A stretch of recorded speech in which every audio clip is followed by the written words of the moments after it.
Bonjour à tous, dans cette vidéo on va revenir sur la notion de vecteur collinéaire et on va voir à quoi ça sert notamment de démontrer en géométrie que des vecteurs sont collinaires. Donc déjà petit rappel sur ce que c'est des vecteurs collinaires, donc on peut voir là il y en a un rouge et il y en a un vert, en fait deux vecteurs collinaires ce sont deux vecteurs qui ont la même direction.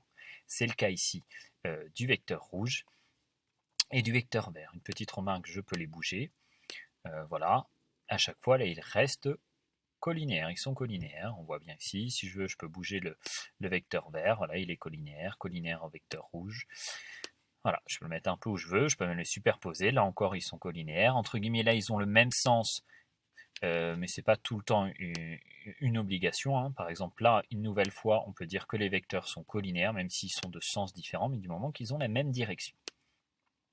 Donc voilà pour la notion de vecteur collinéaire. Et après, à quoi ça sert? Alors ça sert principalement à deux choses. Première chose, et on peut le voir, c'est lié au fait des vecteurs collinaires, on le voit, ça saute aux yeux, c'est qu'avec des vecteurs collinaires, il y a la notion de droite parallèle qui se cache derrière cette notion. C'est-à-dire, si je reprends et que je trace la droite ayant pour support le vecteur vert ainsi que la droite ayant pour support le vecteur rouge, on voit bien que ces droites sont parallèles, hein. C'est vraiment une notion collinéaire est liée à la notion de parallèle. Donc on peut le voir sans problème. C'est-à-dire que même si je nomme après, j'affiche du coup, bah tiens, par exemple, le vecteur rouge, c'est le vecteur AB, et le vecteur vert, par exemple, c'est le vecteur CD, et ben on peut voir qu'en fait le fait de montrer que les vecteurs sont collinéaires, ça sert à montrer que les droites AB et CD sont parallèles. C'est une première utilité assez importante des vecteurs collinéaires.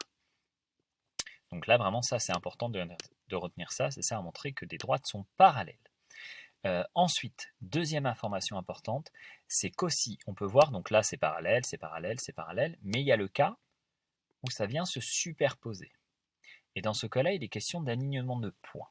Donc en fait, des vecteurs collinaires, montrer que des vecteurs sont collinaires, ça montre aussi qu'en fait, qu'on peut avoir des alignements de points. Et pour ça, c'est un petit cas particulier. On peut voir que là, les 4 points A, B, C, D sont distincts. Mais si je décide, par exemple, de me dire, ah bah non, tiens, AB va être collinaire, pas ADC, mais je vais considérer que en fait, le point C et A, c'est le même.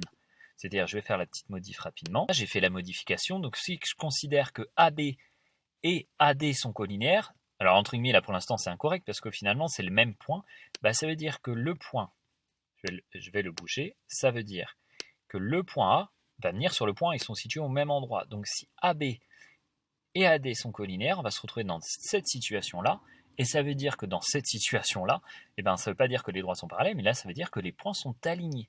Donc en fait, des vecteurs collinaires avec une lettre en commun, comme c'est le cas par exemple ici, ça se traduit par le fait que les points sont alignés, les 3 points sont alignés qu'on utilise. Voilà la deuxième utilité en fait de montrer que des vecteurs sont collinéaires, c'est pour l'alignement de 2 points. Voilà.